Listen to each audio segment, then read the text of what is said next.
પરિવર્તન પ્રસંગથી આજે એક એવા લગ્ન પ્રસંગની નોંધ લેવી જોઈએ કે જેણે અમારા સમગ્ર વિસ્તાર માટે પ્રેરણાની નવી કેડી કંડારી છે. વાત કરવી છે વાવ તાલુકાના તળાવ ગામે બનાસકાંઠા જિલ્લાના રાષ્ટ્રીય શૈક્ષણિક સંઘ પ્રાથમિક વિભાગના અધ્યક્ષ અને વાવ થરાદ સુઈગામ રાજપૂત સમાજના અગ્રણી શ્રી ભુરાજી રાજાજી રાઠોડના ચિરંજીવી શ્રી રણજીતસિંહના લગ્ન પ્રસંગની તારીખ 5, 6 અને 7 ડિસેમ્બરના રોજ યોજાયેલ. ત્યારે આ લગ્ન પ્રસંગમાં સમાજને પ્રેરણા મળે તેવી ઘણી બધી બાબતો બની, જેમાં સમરસતા અમારા આ વિસ્તારમાં જે માટે કલ્પના કરવી પણ અઘરી છે એવી એક વસ્તુ હોય તો એ છે કે ગામના બધા જ સમાજના લોકો એક જ પાથરણે બેસીને જમાડવા.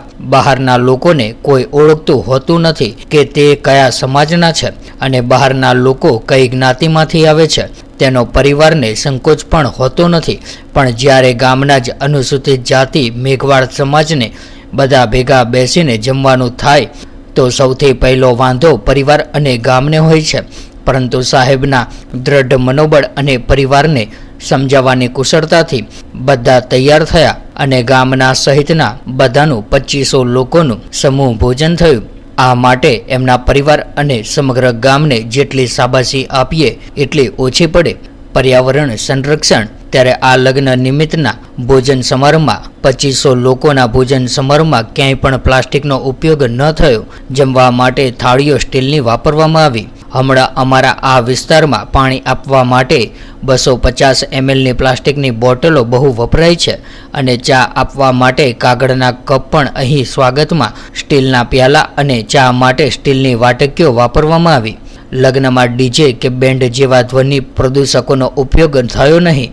આમ આખો લગ્ન પ્રસંગ પર્યાવરણ પોષક રહ્યો.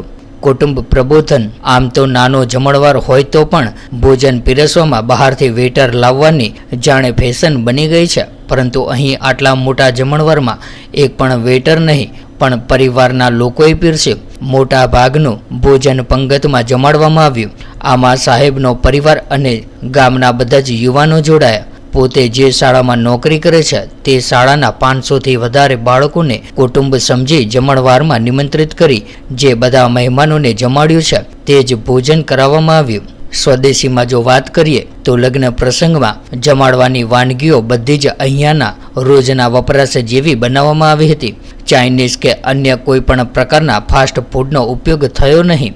અને એક નવી શરૂઆતની જો વાત કરીએ તો આમ તો આ પંથકમાં લગ્નમાં ચાંદલો કેટલો આવ્યો એના પર વ્યક્તિના વ્યક્તિત્વનું આંકલન લોકો કરતા હોય છે.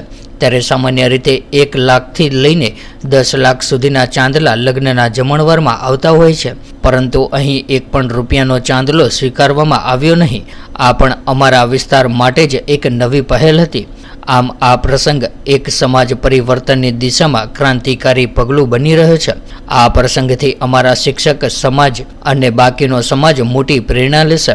આ પરિવર્તનના પ્રાયોજક પ્રસંગ માટે શ્રી ભુરાજી સાહેબ ભુરાજી રાઠોડના લક્ષ્મણ જેવા ભાઈ શ્રી પ્રવીણસિંહ સરપંચ પ્રવીણસિંહ રાઠોડ અને સ્પીપામાં અભ્યાસ કરતા ઇજનેર દીકરા શ્રી રણજીતસિંહને જેટલા અભિનંદન આપીએ એટલા ઓછા પડે. આવા પરિવર્તનના અગ્રદૂતોને 1000 વાર નમસ્કાર. હિંમત અને આત્મવિશ્વાસ હોય તો ગમે તેવા કઠિન કાર્યો સરળ થઈ જાય એ આ લગ્ન પ્રસંગથી ફલિત થાય છે.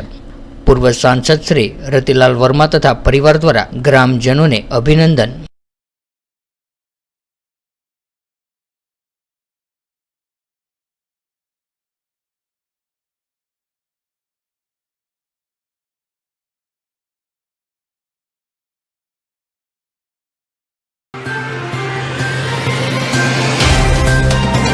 तो व्हाट्सएप, ट्विटर, फेसबुक, इंस्टा जहाँ भी आपका अकाउंट है इसे शेयर बटन के द्वारा वहाँ पर शेयर करें.